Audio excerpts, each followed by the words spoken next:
ஒட்டு மொத்தமா எரியுதே, யாருக்கு என்ன ஆச்சு? சென்னை அருகே பயங்கர தீ விபத்து. அருகாமையிலேயே பெட்ரோல் பங்க் இருக்கே, சீக்கிரமா அணையுங்க, போராடும் தீயணைப்பு துறையினர்.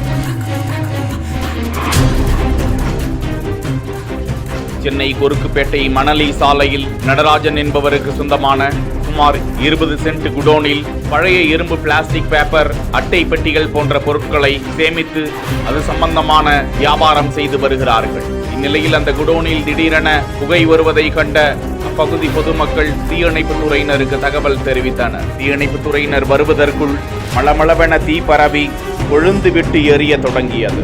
அருகாமையிலேயே பெட்ரோல் பங்க் மற்றும் காவல் நிலையம், குடியிருப்பு பகுதிகள் இருப்பதால் அப்பகுதிக்கு தண்டையார்பேட்டை, கொருக்குப்பேட்டை, வியாசர்பாடி, வண்ணாரப்பேட்டை, ராயபுரம், எம்ஆர் நகர் உள்ளிட்ட பகுதிகளில் இருந்து 10க்கும் மேற்பட்ட தீயணைப்பு வாகனங்கள், மெட்ரோ வாட்டருக்கு சொந்தமான குடிநீர் லாரிகளும் அங்கு வந்து வீரர்கள் தீயை அணைக்க போராடி கொண்டிருக்கும் காட்சியை தான் பார்த்து கொண்டிருக்கிறோம். மிகுந்த போராட்டத்திற்கு பிறகு வீரர்கள் தீயை அணைத்த நிலையில் யாருக்கும் உயிர் சேதமோ காயமோ ஏற்படவில்லை என்ற நிலையில் பொருட்சேத விவரம் குறித்த தகவல் இல்லை.